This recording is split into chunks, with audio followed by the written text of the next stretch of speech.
Rise Against have been around for over 20 years, but many would argue that their glory days are behind them. However, their newest EP, Nowhere Generation 2, marks a significant turning point for the band that has diehard fans hopeful for a potential return to their hardcore roots. In today's video, we're going to break down this new release, analyze its strengths and weaknesses, and discuss its significance for the band's future. So, let's get started. Rise Against have been slowly fading from the punk rock spotlight for years due to the underwhelming response towards albums like The Black Market and Wolves. They've always maintained a decent foothold in the punk rock scene, but lately they've lacked the grit and ingenuity to really keep them in the limelight for any significant period of time. Their music has started to become stale and repetitive, and while that's not an immediate death sentence for a band, it's definitely not a good sign for them. But to my surprise and delight, their latest studio album Nowhere Generation was a massive leap up in quality and a definite step in the right direction towards the type of music that made them so successful. Now, Nowhere Generation 2 has me convinced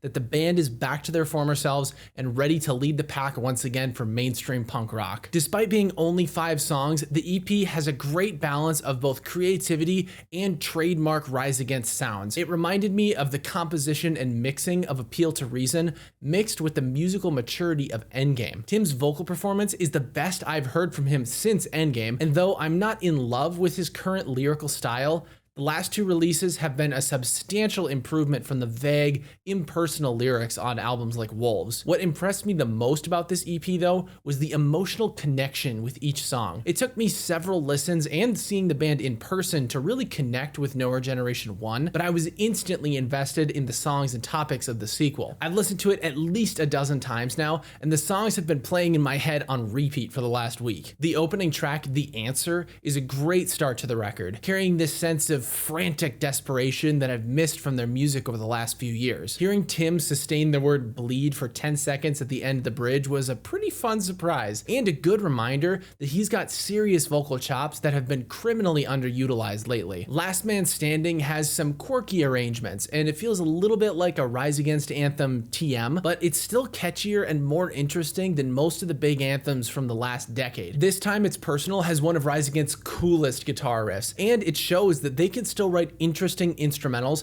that aren't just based on power chords. Tim's delivery of the song's hook is so raw and powerful. It's that kind of line that just hits different, you know? Unfortunately, Pain Management is what I consider to be the EP's weakest song, but saying it's bad would be misleading. It's still got character and a really solid message, but my main issue with it is the manipulation that Tim puts on his voice. At times, he sounds a little ridiculous, like he's doing that thing kids do, where they pretend they're big and tough and they make their voice sound like they've got a balloon in their throat. And honestly, if he had just sung it normally, it would have been more effective for me. Where this EP really shines though is its closing track, Holding Patterns, and holy shit, this song is good. Everything about this song was fantastic. The vocal rhythms and harmonies during the chorus reminded me of Historia Calamitatum, which is one of the group's best B-sides and a personal favorite of mine. The instrumentals are top notch, and Tim's blend of growls and snarls and screaming were just epic. Holding Patterns has that same level of grit and energy as Rise Against songs from the 2000s,